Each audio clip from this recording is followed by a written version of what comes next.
ఆంధ్రప్రదేశ్లో solar power ప్రాజెక్టులు పొందేందుకు అదానీ గ్రూప్ లంచాలు ఇచ్చిందన్న ఆరోపణలపై విచారణ జరపాల్సిన అవసరం లేదని కాంపిటీషన్ కమిషన్ ఆఫ్ ఇండియా తీర్పు ఇచ్చింది.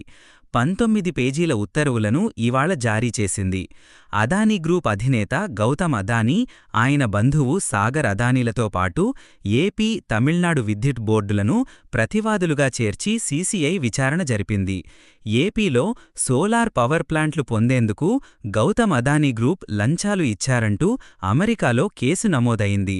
జగన్మోహన్ రెడ్డి హయాంలో ఈ అవినీతి వ్యవహారం జరిగిందని తేదీలతో సహా ఛార్జిషీట్లో పేర్కొంది. జగన్ పేరు బదులు ముఖ్యమంత్రి అని అమెరికా న్యాయ విభాగం పేర్కొంది. అమెరికా న్యాయ విభాగంతో పాటు అక్కడి సీఈసీ కూడా కేసు నమోదు చేసింది. అమెరికా కోర్టుల్లో రాజీ కోసం అదానీలు పిటిషన్ వేశారు. ఈ నెలాఖరులో కేసు విచారణకు వస్తున్న సమయంలో ఇదే అంశంపై ఇవాళ సీసీఐ ఉత్తర్వులు ఇచ్చింది. కేంద్ర ప్రభుత్వ సంస్థ సెకీ అధికారులు కూడా లంచాలు తీసుకున్నారంటూ అమెరికా చేసిన ఆరోపణలపై కూడా విచారణ అక్కర్లేదని సీసీఐ తేల్చింది.